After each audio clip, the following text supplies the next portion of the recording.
Hey everybody, I'm back with Rich Fucillo, COO and co-founder of Tovi, and Mike Dube, NHL Technical Analyst for Tovi. Mike, I want to start with you on this Sure. extended interview. What does a technical analyst for the NHL or for Tovi do? Like, I think it's a Uh, really cool title, but I want to know. well, it's mostly like a lot of testing and then talking with NHL players that I've met and getting their feedback Mm-hmm. and working. I have a couple of good friends who are, equipment managers in the NHL and just getting their feedback and working with them. And I've got the opportunity to do that, working with Tovi a lot on the testing of the stick, especially from the beginning, Right. and then bringing my knowledge of the stick to them to convince them and Division I college players or any type of college player, high school players, any type of player, the advantage of what this stick can do for them, um, the feel, the shot, the how long it lasts. I've got a lot of technical involvement in the stick, so I can, it's just not somebody walking into the door to an NHL player, handing them a stick and saying, "Here, try it." Right. I can walk in the door and tell them, okay, listen, this is how it's going to feel. Right. Right. And here's what the stick is going to do. And 99% of the time, they come back to me and they're like, Mike, you're exactly right. Everything you've told us has come, has come about. So that's kind of how my title got, put together as the NHL Technical Analyst. Yeah, no, So, it's a cool title. I mean, I'll give you yeah, that right now. One of the things I think about with your sticks, guys, is I think people see them go, oh, that's the stick with the holes in it, right? And yes. what I think a lot of people don't realize is probably how many versions of this you might have gone through. So, Oh, yeah. yeah, kind of a question for both of you, because again, the consumer never sees that. They kind of see the finished product, which a lot of times can look similar, but the truth is, you guys have probably gone through way more than one version of a Toby stick. So, how many versions have you gone through, or give me the idea of that, and maybe some of the changes you've made over the years? So let me tell you the history behind it. When we finally launched and we created the first prototypes, I would pay $50 to the guy down at Larson Rink at the Michael Ruzzioni Center here in Winthrop, Massachusetts, at 11 o'clock at night. So he would keep the rink open for another 30 minutes so that we could test the sticks. Right. And I couldn't wait to get out there and test that first set of sticks. It was probably 10 years ago now. And I came down, Tovi was out there with a video and Scott was in there. And I had put the kids to bed, I got a babysitter. And it was like a Tuesday night or something like that. And I come down the ice as fast as I can. I took a slap shot and the stick exploded into 4,000 pieces. I went over ass over tea kettle. I was so disappointed. It was amazing. And these guys are scientists, Tovi and Scott. They were like, okay, no problem. It's like, we got it. We know what went wrong. We're going to fix it. And I was like, fellas, this is a failure, and Yeah. they were like, no, don't worry about it. So we've probably gone through maybe at least 10 iterations Right. till we got to the point now where it's incredibly strong, incredibly light, and we're still moving in the direction of advancement. We're always improving the product. We're always looking for new carbons and new carbon fibers. We're really just at the precipice of this whole thing, and we're the lightest, strongest, most durable hockey stick on the market right now. At least that's what I believe, Yeah. compared to No. the others. It's Yeah, amazing but because, like, again, even with hockey wraparound, I think we've been through 7 or 8 versions of it already. yeah, And the first one was steel, and it was a similar story, buddy, where it broke pretty quickly, and we were like, "Oh man, is this going to work?" But when you work with great engineers and great minds, they don't look at that as, "Oh, we're done." They look at it as, "Okay, it's a problem to fix. I can fix the problem," like you just said. right. And slowly but surely, we got stronger and better until we got the number one in the world now, and the household name, right? That basically doesn't break, right? Right. So I can completely understand where you're coming from definitely the creative side. And the I remember getting our first version and really excited to test that out, and having it break in a million pieces. So I can relate to that story. Sure. So something I want to ask both of you again, and this is a blunt question, right? Um, I believe you that your technology is there, but you're trying to break through over 100 years of history and tradition, just in This right. sticks in general. And look, I remember when two pieces came out, and then the one pieces came out. There was some pushback then. I remember the very first Eastern Yeah. Synergy coming Yep. out, and yeah, I mean Yep. you couldn't feel the puck. And I remember this might be hard to understand for some of the younger listeners, but there was a time where, you know, the one piece was really in question of, look, is this going to work? I can't feel it. I can feel it better with a wooden stick. And Right. today, unthinkable to go back to a wooden stick unless you're, you know, you're an adult league hero. There's a few of them left. Sherwood Coffee 50-30 stick out there on the ice, just showing everybody what you can do. I've got Yeah, a couple of those. absolutely. I There's a think couple everybody's still got a out there. couple of them. Yeah, you got to have some lumber in the house. Yeah. Yeah, it's really cool to show my son and daughter. This is what we used to use. It's so heavy. Like, I know that's how we got forearm strength. But I'm going to ask the blunt question: how are you trying to break through? And I know that there are some high level players that are very intrigued by this, that have been trying it. It just hasn't kind of broken through all the way yet. But that's part of the process. So what is it that you're needing to do, or what are you doing to break through that final wall? Well, let's first understand something. The look is extremely unique. It's different. is, And very much. some players don't want to be chirped. They don't want to be that guy that comes out with the first stick, or, you know, something new. Understandable, especially the high school, middle school kind of kids, where they're in that age where everybody's kind of, you know, talking about each other. And the feel of the stick is unique. The sound of the puck coming off the stick is a little bit different. Mhm. You know, it's very unique. However, I will tell you this: once players make the physical and mental adjustments to the sound in the field, and in the young players growing up, you know, start using it, it's really hard to go back to the old stuff, Right. because all of a sudden you can't feel the puck like you did on our stick. And I think what we're doing is we're selling a lot of our Tovi Raven brand, which is the youth sticks. Right. The kids under 12 years old, they're growing up with this, and they understand the field. They love the new technology. They grew up with the Apple iPhone. I use an Android phone. I won't switch to an Apple. A lot of people now won't switch.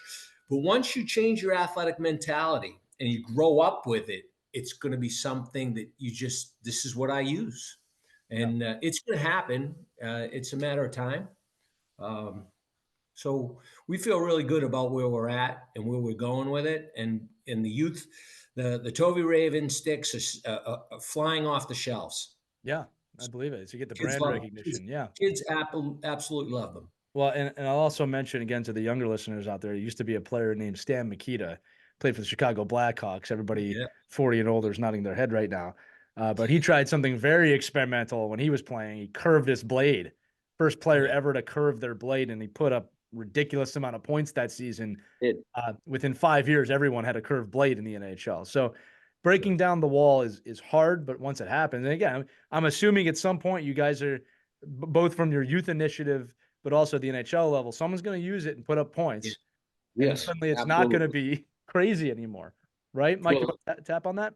Yeah, well, I'm like a super superstitious hockey player. I played my whole life, played very, you know, I still play pretty competitive hockey today in my 50s.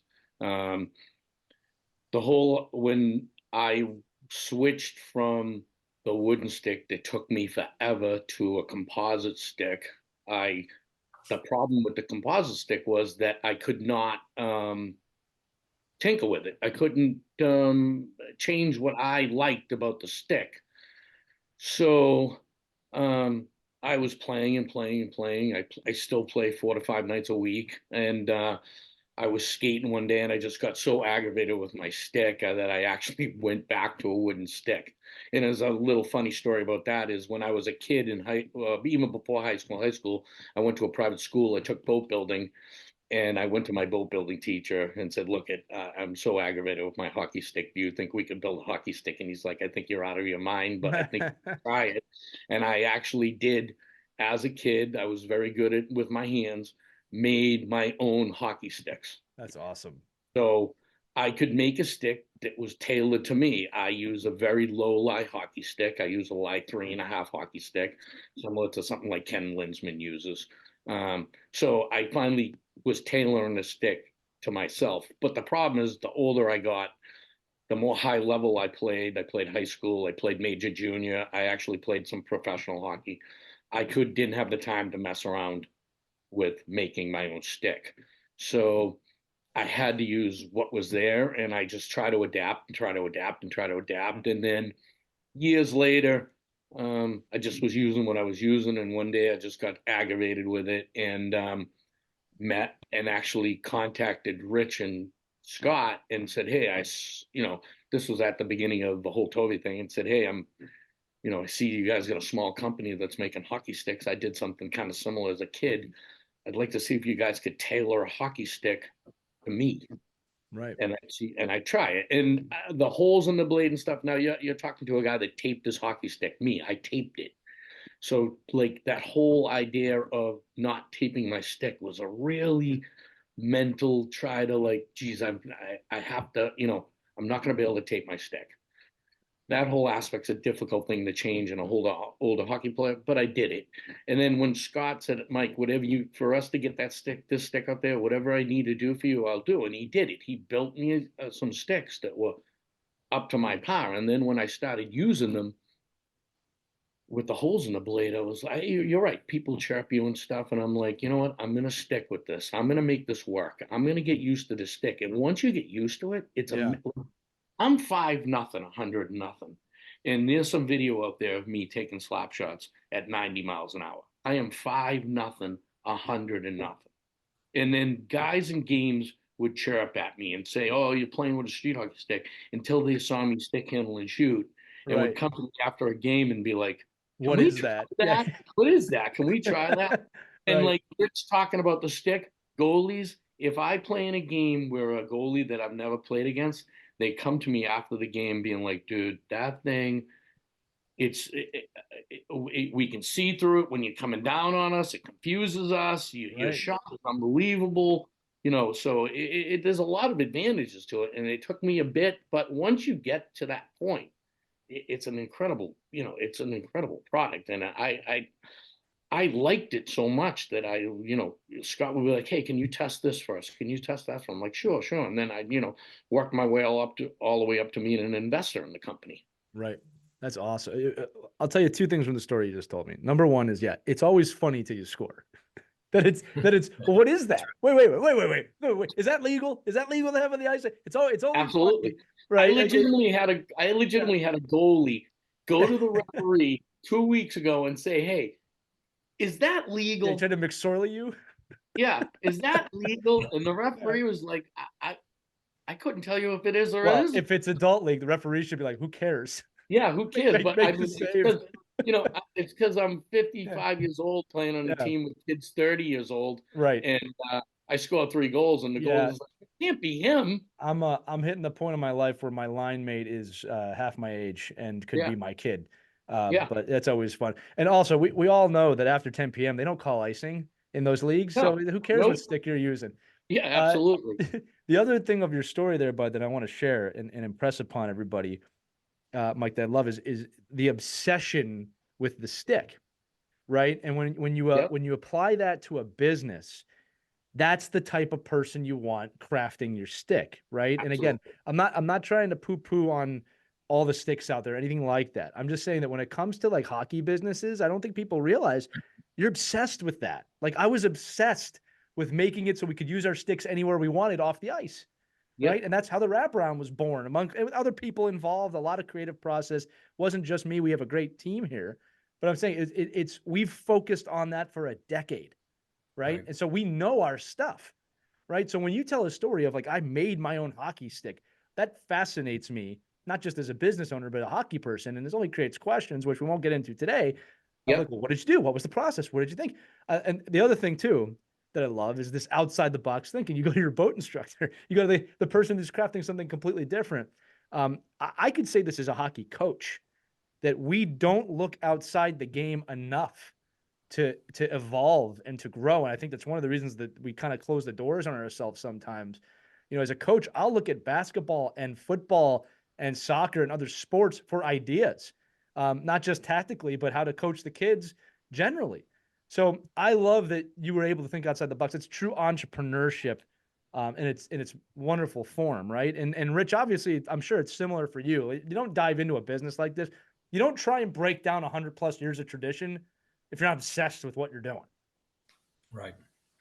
So Right. let me, We yeah, truly go ahead. believed we could change. We truly believed that we could change the game of hockey. Right. And we've stayed with it. And there was night after night after night in the rink. I mean, Yeah. this was a weekly occurrence. The hours that you don't see. That's right. Weekly occurrence down there with Duke and the guy, $25-50 to keep the rink open just so we could, we needed 30 minutes just to test the sticks. We needed 45 minutes just to test the sticks. We had the radar guns down there, everything. And this was over a number of years. So Yep. it's been quite a journey, actually. I remember taking, I'm not exaggerating this, thousands of shots with different wraparounds to the point that I remember my arms not working the next day because we had taken so many shots. But that's what it takes, right? That's what it takes to figure it out. Guys, a couple quick questions before we go. I really love it. I mean, look, you've already convinced me to want to try it, so I'm hoping the audience is there as well. I mean, if you're not curious after listening to this, you're just closed off. I don't know what to say. I mean, you at least want to try it. But I'm sure you guys have been building up a bit of a community between Raven and Tovi, and tell us about your community. Tell us about the people that are involved in your community, and why you love working with that community. I tell you what, it started out as a cultish kind of following at first, Right. and then it kind of turned into more of a little bit more mainstream. Actually, it's not unusual to go to a game now and see one or two kids, especially at the youth levels, using our stick. Right. And as I said before.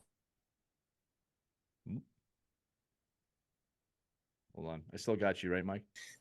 Once you start using it, people love the feel of the puck. They love the fact that you don't mistake. Oh, we lost you for a quick second. Okay, I'm sorry. Okay. No, it's okay. I just want to make sure we get it. So I think if you start from once you get the feel or whatever you were about to say, that I think we can cut that in. Once you start using our technology, it's very difficult to go back to the old stuff because of the feel of the puck. And, and you don't use tape on the stick. So you basically, the feel of the puck is amazing. There's no tape. There's no foam core to diminish the feel of the puck. Scientifically proven tactile feedback from the puck to the blade to your hands. And this gives you better control, for better stick handling. And what we all want is more goals, basically. Or assists, or apples, both ways. Right. So, yes. So we have an amazing community of people out there who have been incredibly supportive of us. We love it. I will say this too, that you're right. I remember first seeing the Tovi stick years ago, and like most people having what the hell is that? Right. But you're right. You see these a little bit more now. I said at the beginning of the episode, people, I think, know about this stick, right? They know about Tovi. They know about Raven, which is a good sign, right? It's not the who are you? It's, I know of that thing. I've heard of that thing. Let me ask you this money question now, right? You're both saying, and I believe you, that, look, the feel is unparalleled. It's tough to go back. Well, the number one fear of consumers at that point is going to be, well, what happens if you disappear and I have to go back, right? What would your answer be to that? We're not going to disappear. Why did you say Boston? You're Massachusetts. I'm not going to let this disappear. Got thicker. Yeah. I'm not going to let it go. There you go. I love it. I was going to say, you got your accent's thick. I don't think we're going anywhere. And, we've had contact with some major hockey stick players in the marketplace, and I think we may license the technology. We could partner with somebody. It's going to happen, right? We're not going anywhere. That is the right answer to the question, right? When I ask somebody that question and they go, well, maybe, no, we're not going anywhere. I'm not going to do the Boston accent. It scared me a little bit, not going to lie, but I'm going to tell you right now. No, I'm saying that's exactly what people want to hear, guys. No, we're not going anywhere. We're here for the long run. We're here. We're here to stay. All right. Last question. Go ahead, bud. My bad. The kids that are using our stick, they're the ones who are going to be the next Division I, Division II, Division III college players. Right. We're just going to keep carrying our stick through their whole career. It's true. I'll tell you that we've had now over 10 years with Wraparound, we have had players take these to very high levels, and they started when they were squirts. And it's a really amazing feeling to get to the point where they pass it back down. Like, oh no, just get one of these, just get a Wraparound. But that cannot be built overnight. And that's where the obsession comes in. That's where the story comes in. That's where the sticking with it comes in, right? There's no company that overnight can build that kind of loyalty and trust. And I think you guys are doing it the right way with that. In fact, I know you are, just putting the conversation. Last question from me. We've been kind of tiptoeing around this one, but it's a great question. What do you love about the hockey community and working in the hockey community? Because it's one thing to play hockey and coach hockey and love hockey and watch hockey. It's a whole nother thing to be working in hockey. So what do you guys love about working in the hockey space? To have a career, I've been very fortunate to work, most of my business career, I've coached high school or college football, basically at all levels. And to work in sports in general Right. is a thrill and a privilege, because we grew up in sports. We were able to play college sports, and there's nothing better than athletics and people who play sports, kids, coaches. They're the best people in the world. There's no question. So we've been privileged. And we went out to the NHL Equipment Managers Conference, and we spoke at the event. We were one of the keynote speakers. They made us feel like family. Right. And awesome. And as teams come into Boston, we've been fortunate that many of them allow Mike to come into their practices and show the sticks. And while it's it's difficult for somebody to switch in the middle of the season, we feel like next year we're going to have a number of NHL players using our technology, and we really hope so, because everybody who's used it loved it. A lot of them are under contract with some of the bigger companies, which is understandable. But it's going to happen, top down, bottom up kind of thing, and we'll get there. But yes, it's a privilege to be working with the athletic community in general, and hockey players are the best, let me tell you. Mike, I'll let you have the final word, buddy. Yeah, I mean, I've played hockey my entire life. I was on skates at 3 years old and have never stopped playing hockey.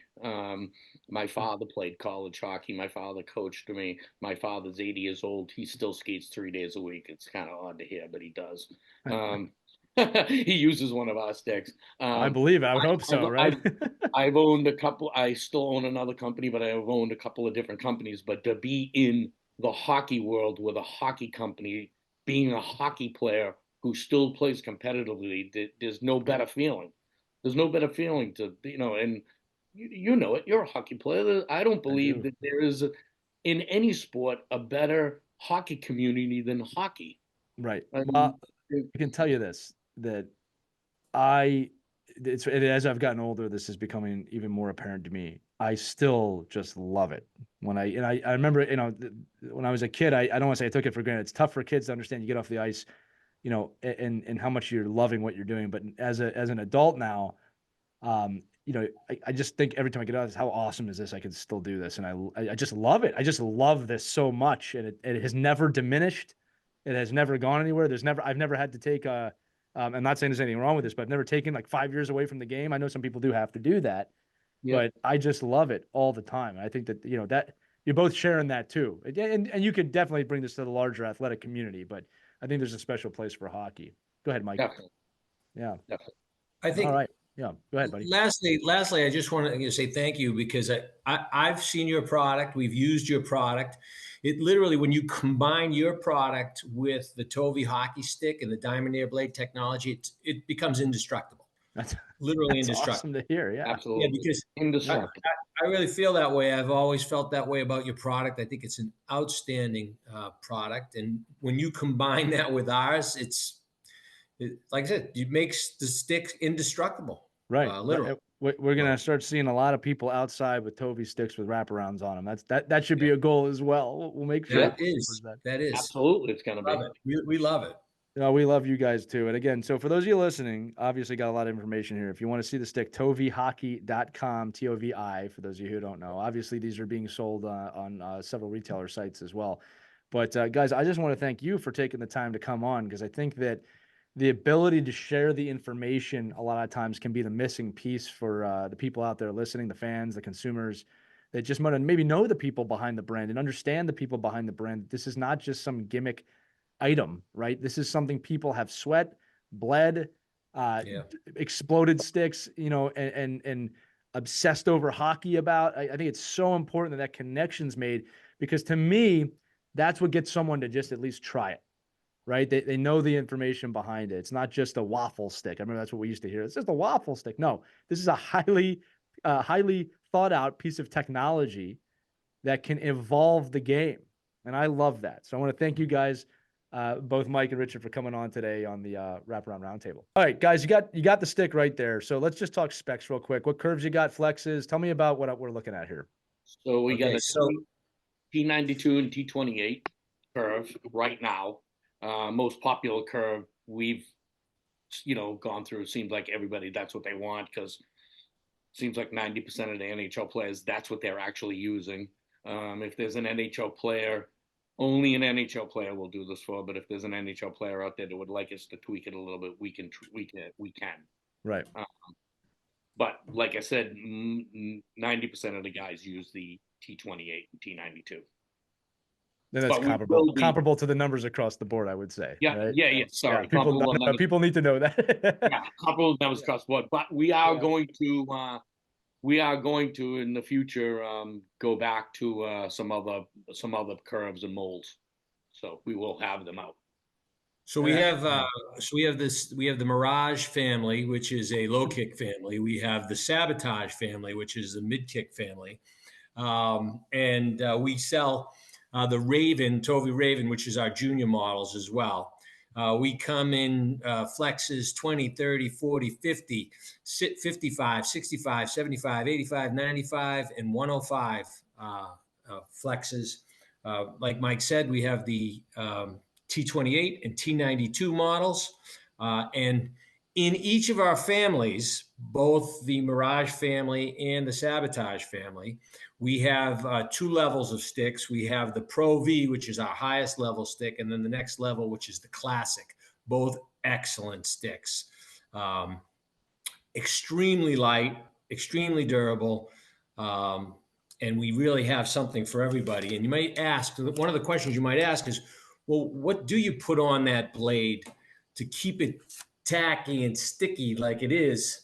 We have something called the Diamond Coat Liquid Tape, which you just easily brush onto the blade, dries in 30 seconds. We're also coming out with Diamond Coat Diamond Coat Wax, which is incredible. Best wax you'll ever use on a hockey stick. Don't have to use tape, and the feel of the puck is literally off the charts.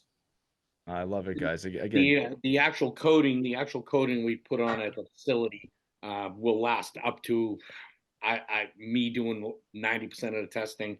I've had it stay tacky all the way up to 10 games. Wow, that's impressive. Like I said, you guys are really changing the way we look at this stuff. Where you go out now, you might see a guy taping his stick. Pretty soon, you might see a guy or a gal drizzling their stick, or whatever word we try to use. Yeah. Waxing their stick. I love it, guys. Thank you so much for sharing that with us. Sure. All right. That's going to do it for this edition of the Wraparound Roundtable, extended edition with Tovi Hockey. Again, tovihockey.com to learn more. If you're not intrigued about this technology after hearing this, I don't know what to tell you. I honestly don't know what to tell you. I'm intrigued just interviewing these guys. So I'm Lee again for Mike and for Richard. Thanks so much for watching this episode. We'll see you next time on the Wraparound Roundtable.